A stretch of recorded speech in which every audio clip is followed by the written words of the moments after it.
Hi everyone, it's Emma, and I will be doing my January wrap-up. So these are the books that I've read this past month. So the first one is 12 Angry Men by Reginald Rose, and this is a very intense story, or play actually, about a jury. It takes place in one room, and it's about a jury who need to come to a consensus if this one boy is guilty or not guilty of murder. It's about 70 pages, and it was a pretty fast read. I think I read it like in an hour and a half. So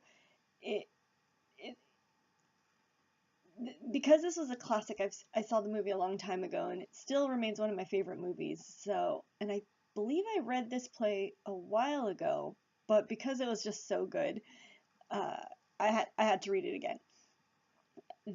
The book, which is kind of nice, has like at the back, the property and stage list, so like what's on the stage, so you get to see that in the beginning. It has an introduction, and throughout it has like stage directions and who says what when. So that was pretty neat to see. So this was really good, and if you haven't read it, I can definitely recommend this, definitely if you're in law school or anything like that. So it's very interesting to take a look at a jury and what they think and the process they go through in the jury room. The second book is a children's book, Flora and Ulysses by Kate DiCamillo. I really like this children's book, or this children's author.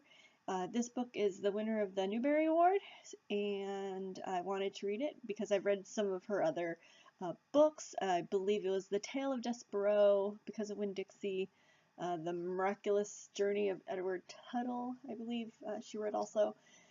This is a story of a little girl named Flora, and she finds a squirrel.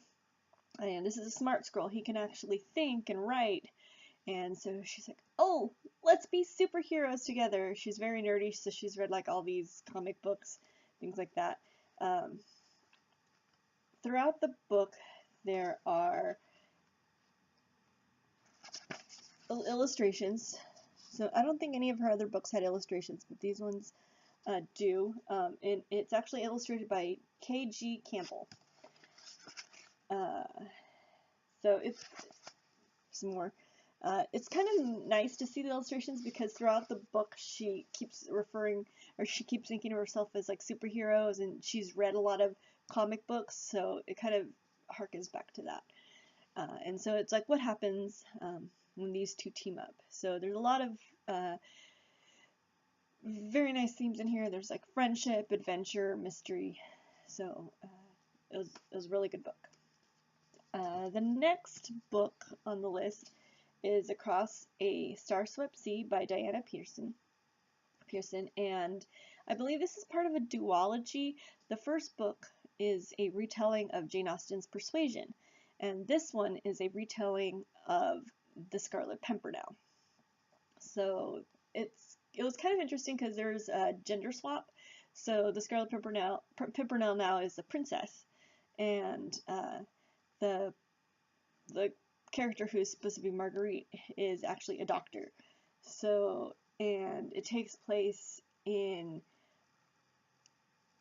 a dystopian world many years from now. There's been war. They're trying to say, okay, this is the best type of life, and she's trying to rescue these people from one of the countries and to go to another country.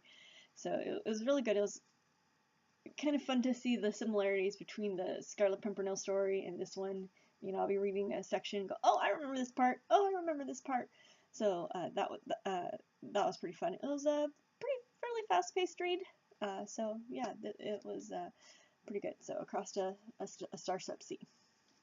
The last book that I read this month was one that took me the longest time, and it is Jonathan Strange and Mr. Norrell by Susanna Clarke.